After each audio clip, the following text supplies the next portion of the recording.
로마서 4장부터 7장까지입니다.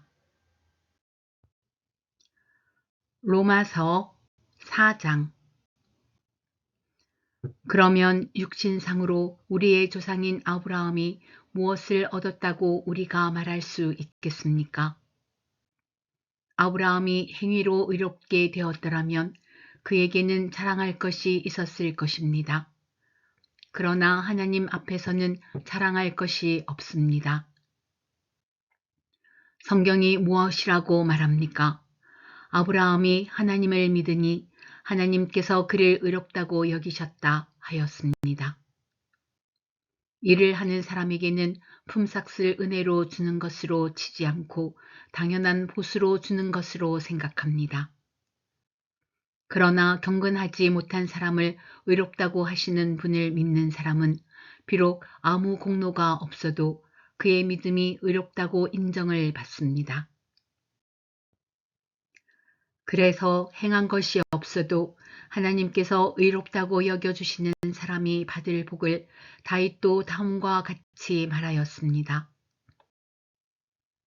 하나님께서 잘못을 용서해 주시고 죄를 덮어주신 사람은 복이 있다. 주님께서 죄 없다고 인정해 주실 사람은 복이 있다. 그러면 이러한 복은 할례를 받은 사람에게만 내리는 것입니까? 그렇지 않으면 할례를 받지 않은 사람에게도 내리는 것입니까?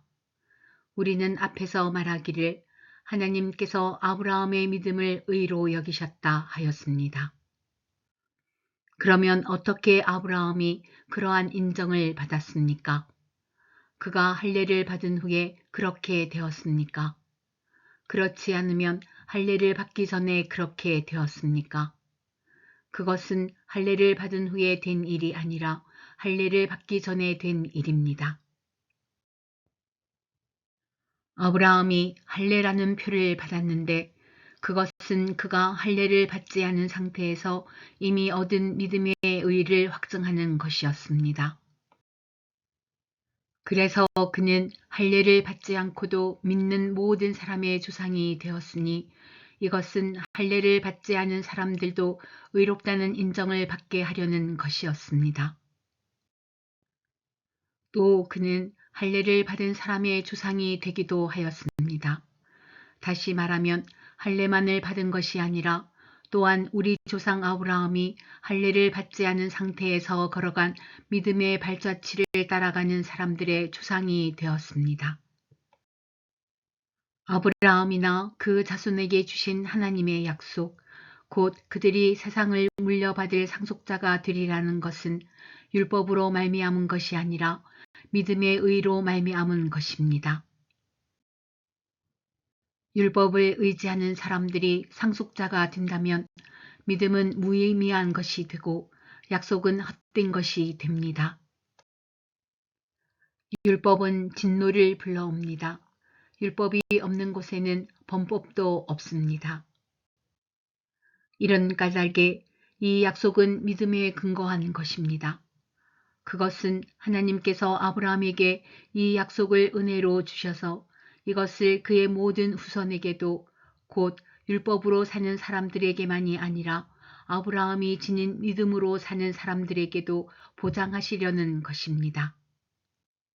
아브라함은 우리 모두의 조상입니다. 이것은 성경에 기록된 대로 내가 너를 많은 민족의 조상으로 세웠다 함과 같습니다. 이 약속은 그가 믿은 하나님, 다시 말하면 죽은 사람들을 살리시며 없는 것들을 불러내어 있는 것이 되게 하시는 하나님께서 보장하신 것입니다. 아브라함은 희망이 사라진 때에도 바라면서 믿었으므로 너의 자손이 이와 같이 많아질 것이다 하신 말씀대로 많은 민족의 조상이 되었습니다. 그는 나이가 100세가 되어서 자기 몸이 이미 죽은 것이나 다름없고 또한 사라의 태도 죽은 것이나 다름없는 줄 알면서도 그는 믿음이 약해지지 않았습니다. 그는 하나님의 약속을 믿고 의심하지 않았습니다. 오히려 그는 믿음이 굳세어져서 하나님께 영광을 돌렸습니다. 그는 하나님께서 스스로 약속하신 바를 능히 이루실 것이라고 확신하였습니다. 그래서 하나님께서는 이것을 보시고 그를 의롭다고 여겨 주셨습니다. 그가 의롭다는 인정을 받았다 하는 말은 아브라함만을 위하여 기록된 것이 아니라 하나님께서 의롭다고 여겨 주실 우리, 곧 우리 주 예수를 죽은 사람들 가운데서 살리신 분을 믿는 우리까지도 위한 것입니다. 예수는 우리의 범죄 때문에 죽임을 당하셨고 우리를 의롭게 하시려고 살아나셨습니다. 로마서 5장. 그러므로 우리는 믿음으로 의롭다 하심을 받았으므로 우리 주 예수 그리스도로 말미암아 하나님과 더불어 평화를 누리고 있습니다. 우리는 또한 그리스도로 말미암아 지금 서 있는 이 은혜의 자리에 믿음으로 나아오게 되었으며 하나님의 영광에 이르게 될 소망을 품고 자랑을 합니다. 그뿐만 아니라 우리는 환난을 자랑합니다. 우리가 알기로 환난은 인내력을 낳고 인내력은 단련된 인격을 낳고 단련된 인격은 희망을 낳는 줄을 알고 있기 때문입니다. 이 희망은 우리를 실망시키지 않습니다. 하나님께서 우리에게 주신 성령을 통하여 그의 사랑을 우리 마음속에 부어주셨기 때문입니다. 우리가 아직 약할 때에 그리스도께서는 제때에 경건하지 않은 사람을 위하여 죽으셨습니다. 의인을 위해서라도 죽을 사람은 거의 없습니다. 더욱이 선한 사람을 위해서라도 감히 죽을 사람은 드뭅니다. 그러나 우리가 아직 죄인이었을 때에 그리스도께서 우리를 위하여 죽으셨습니다. 이리하여 하나님께서는 우리들에 대한 자기의 사랑을 실증하셨습니다. 그러므로 지금 우리가 그리스도의 피로 의롭게 되었으니 그리스도로 말미암아 하나님의 진노에서 구원을 얻으리라는 것은 더욱 확실합니다. 우리가 하나님의 원수일 때에도 하나님의 아들의 죽으심으로 말미암아 하나님과 화해하게 되었다면 화해한 우리가 하나님의 생명으로 구원을 얻으리라는 것은 더욱더 확실한 일입니다. 그뿐만 아니라 우리는 또한 우리 주 예수 그리스도로 말미암아 하나님을 자랑합니다. 우리는 지금 그로 말미암아 하나님과 화해를 하게 된 것입니다. 그러므로 한 사람으로 말미암아 죄가 세상에 들어왔고 또 그 죄로 말미암아 죽음이 들어온 것과 같이 모든 사람이 죄를 지었기 때문에 죽음이 모든 사람에게 이르게 되었습니다. 율법이 있기 전에도 죄가 세상에 있었으나 율법이 없을 때에도 죄가 죄로 여겨지지 않았습니다. 그러나 아담 시대로부터 모세 시대에 이르기까지는 아담의 범죄와 같은 죄를 짓지 않은 사람들까지도 죽음의 지배를 받았습니다. 아담은 장차 오실 분의 모형이었습니다.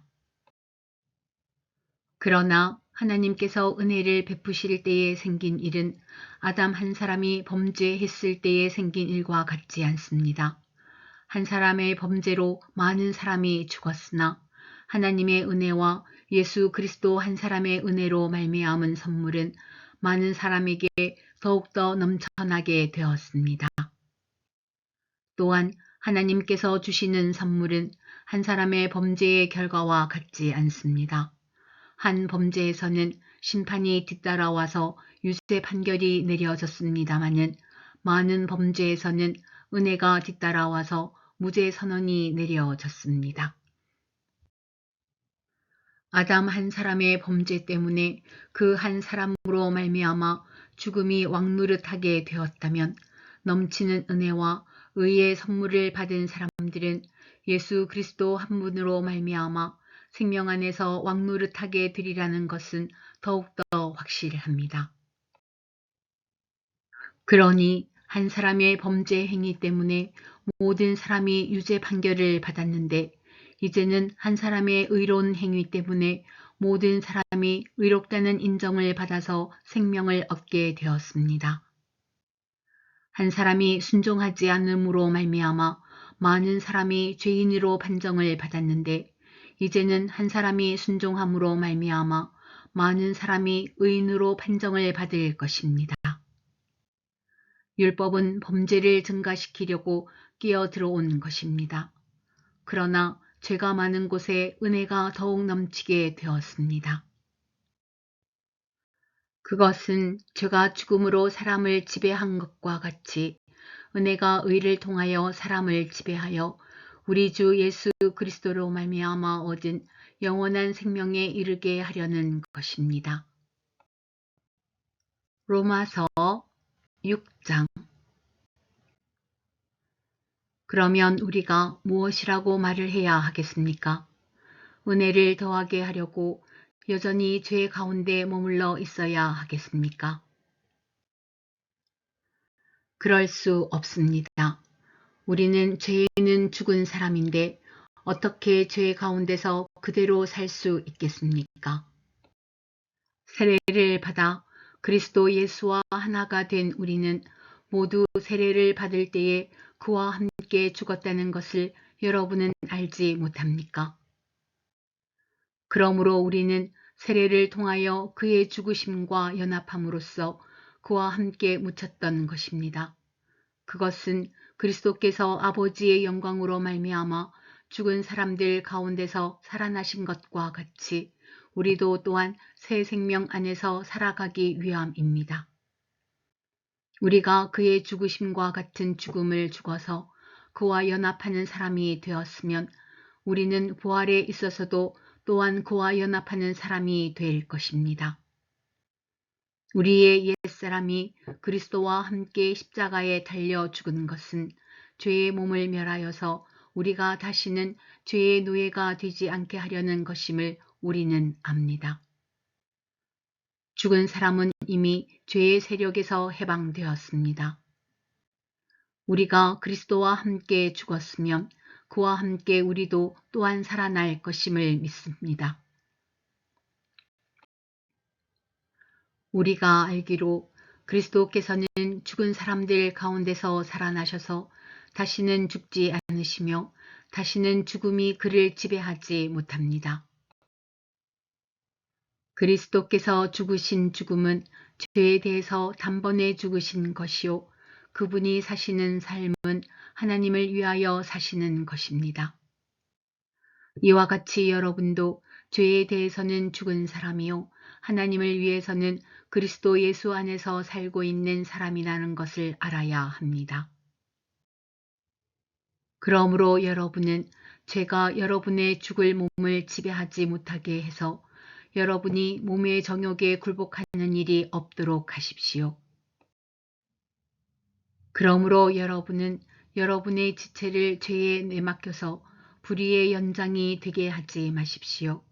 오히려 여러분은 죽은 사람들 가운데서 살아난 사람답게 여러분을 하나님께 바치고 여러분의 지체를 의의 연장으로 하나님께 바치십시오. 여러분은 율법 아래 있지 않고 은혜 아래 있으므로 죄가 여러분을 다스릴 수 없을 것입니다. 그러면 어떻게 해야 하겠습니까? 우리가 율법 아래 있지 않고 은혜 아래에 있다고 해서 마음 놓고 죄를 짓자는 말입니까? 그럴 수 없습니다. 여러분이 아무에게나 자기를 종으로 내맡겨서 복종하게 하면 여러분은 여러분이 복종하는 그 사람의 종이 되는 것임을 알지 못합니까? 여러분은 죄의 종이 되어 죽음에 이르거나 아니면 순종의 종이 되어 의에 이르거나 하는 것입니다. 그러나 하나님께 감사하는 것은 여러분이 전에는 죄의 종이었으나 이제 여러분은 전에 받은 교훈의 본의 마음으로부터 순종함으로써 죄에서 해방을 받아서 의의 종이 된 것입니다. 여러분의 이해력이 미약하므로 내가 사람의 방식으로 말하겠습니다. 여러분이 전에는 자기 지체를 더러움과 불법의 종으로 내맡겨서 불법에 빠져 있었지만 이제는 여러분의 지체를 의의 종으로 바쳐서 거룩함에 이르도록 하십시오. 여러분이 죄의 종일 때에는 의에 얽매이지 않았습니다. 여러분은 그때에 무슨 열매를 거두었습니까? 이제 와서 여러분이 그러한 생활을 부끄러워하지만은 그러한 생활의 마지막은 죽음입니다. 이제 여러분은 죄에서 해방을 받고 하나님의 종이 되어서 거룩함에 이르는 삶의 열매를 맺고 있습니다. 그 마지막은 영원한 생명입니다. 죄의 삭은 죽음이요 하나님의 선물은 우리 주 예수 그리스도 안에서 누리는 영원한 생명입니다. 로마서 7장. 형제 자매 여러분, 나는 율법을 아는 사람들에게 말을 합니다. 율법은 사람이 살아있는 동안에만 그 사람을 지배한다는 것을 알지 못합니까? 결혼한 여자는 그 남편이 살아있는 동안에는 법으로 남편에게 매여 있으나 남편이 죽으면 남편의 법에서 풀려납니다. 그러므로 남편이 살아있는 동안에 그 여자가 다른 남자에게로 가면 그 여자는 간음한 여자라는 말을 듣게 됩니다. 그러나 남편이 죽으면 그 법에서 해방되는 것이므로 다른 남자에게로 갈지라도 간음한 여자가 되지 않습니다. 나의 형제 자매 여러분, 그러므로 여러분도 그리스도의 몸으로 말미암아 율법에 대해서는 죽임을 당했습니다. 그래서 여러분은 다른 분, 곧 죽은 사람들 가운데서 살아나신 그분에게 속하게 되었습니다. 그것은 우리가 하나님을 위하여 열매를 맺게 하기 위함입니다. 이전에 우리가 육신을 따라 살 때에는 율법으로 말미암아 일어나는 죄의 욕정이 우리 몸의 지체 안에서 작용해서 죽음에 이르는 열매를 맺었습니다. 그러나 지금은 우리를 올감했던 것에 대하여 죽어서 율법에서 풀려났습니다. 그래서 우리는 문자에 얽매인 낡은 정신으로 하나님을 섬기지 않고 성령이 주시는 새 정신으로 하나님을 섬깁니다. 그러면 우리가 무엇이라고 말을 하겠습니까? 율법이 죄입니까? 그럴 수 없습니다. 그러나 율법에 비추어 보지 않았다면 나는 죄가 무엇인지 알지 못하였을 것입니다. 율법에 탐내지 말아라 하지 않았다면 나는 탐심이 무엇인지를 알지 못하였을 것입니다. 그러나 죄는 이 계명을 통하여 틈을 타서 내 속에서 온갖 탐욕을 일으켰습니다. 율법이 없으면 죄는 죽은 것입니다. 전에는 율법이 없어서 내가 살아 있었는데 계명이 들어오니까 죄는 살아나고 나는 죽었습니다. 그래서 나를 생명 안으로 인도해야 할 그 계명이 도리어 나를 죽음으로 인도한다는 것이 드러났습니다. 죄가 그 계명을 통하여 틈을 타서 나를 속이고 또 그 계명으로 나를 죽였습니다. 그러므로 율법은 거룩하며 계명도 거룩하고 의롭고 선한 것입니다. 그러니 그 선한 것이 나에게 죽음을 안겨주었다는 말입니까? 그럴 수 없습니다. 그러나 죄를 제로 드러나게 하려고 죄가 그 선한 것을 방편으로 하여 나에게 죽음을 일으켰습니다. 그것은 계명을 방편으로 하여 죄를 극도로 죄답게 되게 하려는 것이었습니다. 우리는 율법이 신령한 것인 줄 압니다.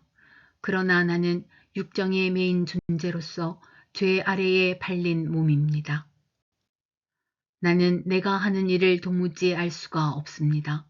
내가 해야겠다고 생각하는 일은 하지 않고 도리어 해서는 안 되겠다고 생각하는 일을 하고 있으니 말입니다. 내가 그런 일을 하면서도 그것을 해서는 안 되겠다고 생각하는 것은 곧 율법이 선하다는 사실에 동의하는 것입니다.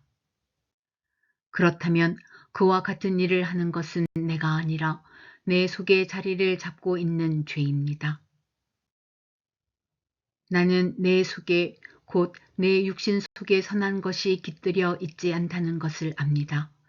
나는 선을 행하려는 의지는 있으나 그것을 실행하지는 않으니 말입니다.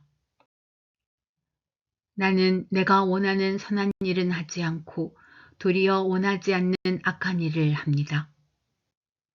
내가 해서는 안 되는 것을 하면 그것을 하는 것은 내가 아니라 내 속에 자리 잡고 있는 죄입니다. 여기에서 나는 법칙 하나를 발견하였습니다. 곧 나는 선을 행하려고 하는데 그러한 나에게 악이 붙어 있다는 것입니다. 나는 속사람으로는 하나님의 법을 즐거워하나 내 지체에는 다른 법이 있어서 내 마음의 법과 맞서서 싸우며 내 지체에 있는 죄의 법에 나를 포로로 만드는 것을 봅니다. 아, 나는 비참한 사람입니다. 누가 이 죽음의 몸에서 나를 건져 주겠습니까? 우리 주 예수 그리스도를 통하여 나를 건져 주신 하나님께 감사를 드립니다. 그러니 나 자신은 마음으로는 하나님의 법을 섬기고 육신으로는 죄의 법을 섬기고 있습니다.